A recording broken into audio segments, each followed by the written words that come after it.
Everyone, welcome to physics संवाद। तो आज का जो हमारा टॉपिक है वो है पैरेलल प्लेट कंडेंसर्स क्या होते हैं। क्या है पैरेलल प्लेट कंडेंसर। ठीक है, तो सबसे पहले हम इसका डिस्क्रिप्शन देखते हैं। अभी इसके जस्ट पहले हमने क्या पढ़ा था कि कंडेंसर क्या होते हैं या फिर कैपेसिटी ऑफ कंडेंसर क्या होती है। ठीक, अब जो हमारा टॉपिक है वो क्या है पैरेलल प्लेट कंडेंसर क्या होते हैं। तो सपोज करिए हमने यहाँ पे क्या लिए हैं, 2 पैरेलल प्लेट्स ली हुई है, मतलब कि हमने 2 प्लेट्स ली है जिनको हमने पैरेलल फॉर्म में रखा हुआ है। ठीक है, वो जो 2 प्लेट्स हैं वो सेम मास की होंगी। उनमें जो या तो वो स्क्वायर होंगी, आप किसी भी फॉर्म में ले सकते हैं, बस हमें इतना ध्यान रखना होगा कि उसकी जो सरफेस एरिया है वो दोनों प्लेट्स का क्या हो, सेम होना चाहिए, और दोनों का जो मटेरियल है वो क्या होना चाहिए, सेम होना चाहिए। तो हमने यहाँ पे 2 मेटालिक प्लेट ली हुई है जो कि स्क्वायर फॉर्म में है। तो यहाँ पे जो इलेक्ट्रिक फील्ड है वो क्या है, यूनिफॉर्मली है, और आउटर पॉइंट में क्या है, यूनिफॉर्मली नहीं है।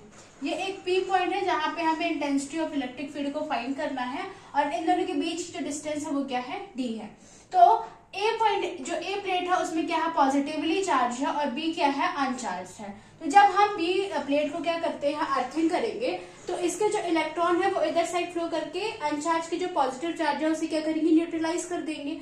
और ये जो प्लस पॉइंट है और ये जो माइनस है, प्लस और नेगेटिव चार्ज एक दूसरे को क्या करेंगे, अट्रैक्ट करेंगे और बाउंड करेंगे, जिससे कि क्या होगी, चार्जेस की जो क्वांटिटी है वो ज्यादा हो जाएगी, जिससे पोटेंशियल जो है वो कम होगा, और क्या होगा, उस कंडक्टर की कैपेसिटी क्या होगी, इंक्रीज होगी। ठीक है, तो हमने यहाँ तक देख लिया था। अब क्या देखेंगे, एक्सप्रेशन देखेंगे कि कंडेंसर की कैपेसिटी क्या होगी। ठीक है, पैरेलल प्लेट कंडेंसर की क्या होगी, कैपेसिटी क्या होगी। तो आइए देखते हैं। अभी तक आपने क्या पढ़ा था कि surface charge area, surface charge density sigma is equal to क्या होता है, क्यू अपॉन ए।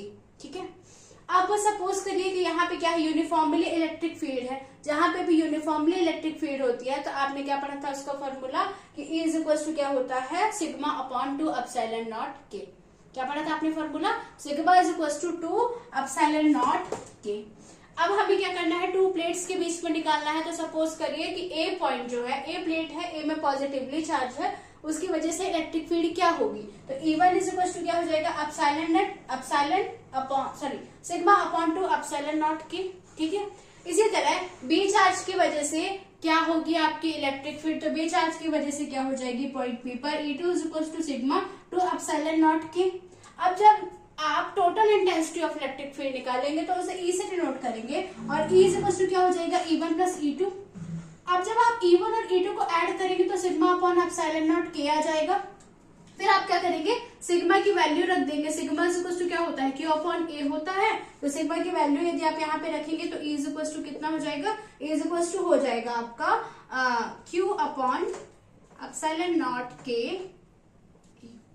ठीक है, अब इसका जो नेक्स्ट पार्ट है, हम नेक्स्ट, अभी तक आपने पैरेलल प्लेट कंडेंसर में intensity of electric field E की वैल्यू निकाल ली थी, जो कि थी क्या, सिग्मा अपॉन एप्सिलॉन नॉट के। ठीक है, अब सिग्मा की वैल्यू क्या होती है, Q अपॉन A होती है। तो सिग्मा की वैल्यू हमने यहाँ पे पुट कर दी, तो कितना आया, E is equal to Q upon epsilon naught के इंटू A। ठीक है, अब हम क्या निकालेंगे, दोनों प्लेट्स के बीच में पोटेंशियल डिफरेंस निकालेंगे कि दोनों प्लेट्स के बीच में पोटेंशियल डिफरेंस कितना होता है। ठीक है, तो VA माइनस VB निकालेंगे।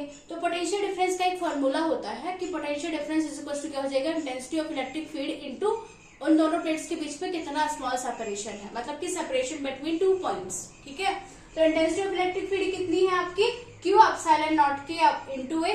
ठीक है, और सेपरेशन सपोज करिए हमने D लिया हुआ है, तो कितना हो जाएगा, VA minus VB is equal to Q into D upon के एप्सिलॉन नॉट A।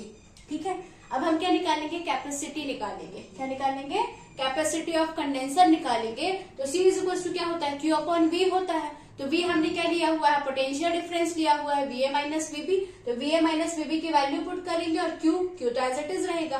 तो Q से Q क्या हो जाएगा, कैंसल आउट हो जाएगा, एप्सिलॉन नॉट के इंटू A ऊपर चला जाएगा और D नीचे चला जाएगा। तो कैपेसिटी कितनी हो जाएगी, epsilon naught A into D।